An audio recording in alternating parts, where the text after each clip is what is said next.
Hello everybody, it's KatyasArt here. It's Friday and it's art time. How are you? How was your week? Mine was very good actually, very productive. I've been finally painting some oil.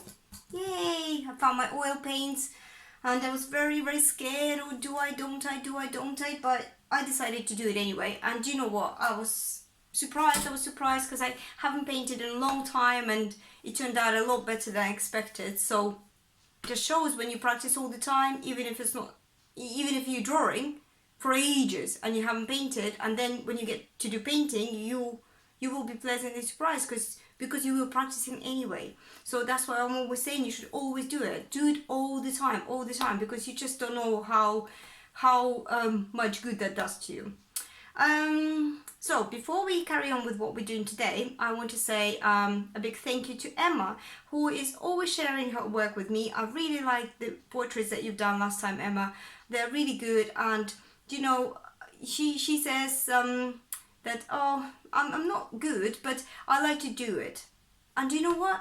This is exactly what you need to do, because I'm not good. And so many artists that I know that are amazing, and they say, oh, not that good. It's because as an artist, you will be very self-critical. So what you need to do is you just need to practice all the time to make sure that you always get better. You will never be as perfect as someone else that you think they are. You know, to them they're not perfect, but to you they might be, and you think, oh, but I want to be just like them. And you know what? When you get to be just like them, you will want to be like someone else, and it will never end. So don't go there. It's not a good place to be. I've been there and it's not good. So you should only do what you feel, what makes you happy, because why are you doing it? You're doing it because it makes you happy. If it stops making you happy, don't do it. Don't torture yourself. Only do it for pleasure. Yes, it's hard work, but it should be enjoyable. If it starts being enjoyable, you're doing something wrong.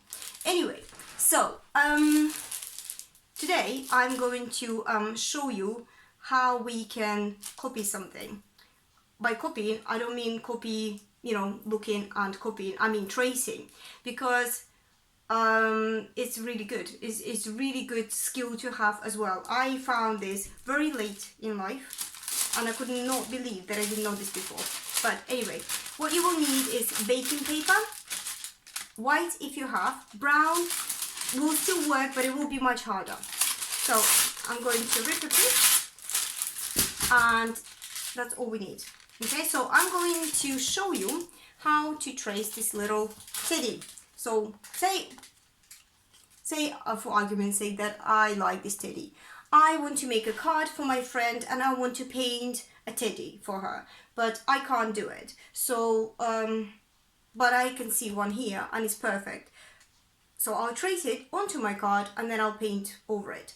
As long as you are not doing it and selling it as your own work, because that would be wrong. That would be like I copied and not told anybody. That's wrong. But if you do it for yourself, or for a close friend, you say, well, I've copied it, but I've painted it. That's fine. So, and it's a good skill, right? So wait. Okay, here's our teddy. Okay, so firstly we put the tracing paper or baking paper on top so you can see it. Hold it in place really well. Go over. Okay, so you just go over.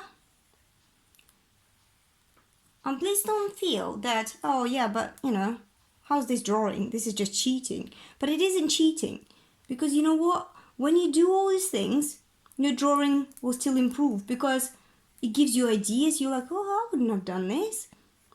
My 5-year-old been doing it, and her drawings now, like her own drawings, are much better now.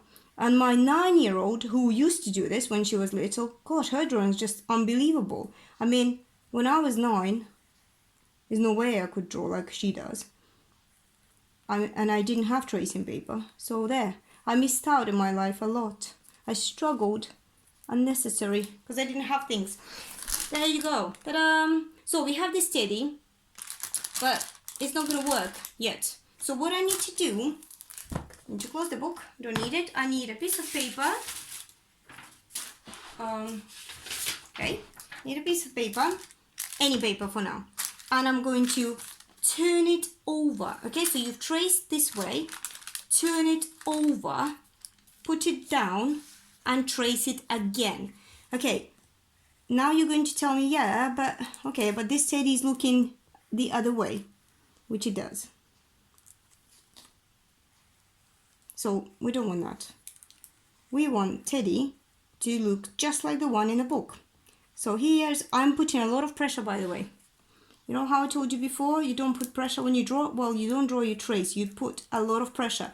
And use, I am using HB pencil. You can use any soft pencil, so any like 2B, 3B, 4B, you're fine. Don't use H, because that will not be very good. Okay, so after you've done this, right, you can see that it traced onto paper. But again, like we said, it's the wrong way, so we don't want it. Now you flip it the right way around, just like it was in a book. If you forget, you can... No, just tell me in a minute. Hold on a sec. That's my 5-year-old. Okay, so you flip it the right way around. Say this is my card, okay? And I want to trace it onto here. So I'm putting it down where I want it. Hold it in place. And really go over those lines. I mean, I can even scribble over them as long as I really go over them a lot. Because what happens is the pencil mark on the other side will rub out onto the paper. Yeah, so you will copy just because of the pressure that you're applying. Okay, so go over, you can go over a few times, just make sure all the lines are correct. Okay, and then take it off and ta-da, look at that. And it, you know, if you use carbon paper, for example, you can do that. You could just put it under the page, but then the lines are very harsh and it's very difficult to rub out. This is just pencil. You can use it just like normal pencil. You can go over with a felt tip or with a pencil on top, or you can just start painting in whatever paint you want. So there you go. It's just a little something today, just a little skill for you to use, and hopefully this will help some people. And if you find these videos helpful, don't forget to subscribe and please like them and share. Right, well, I hope you have a really good weekend, and I will see you next Friday for some more art. Bye!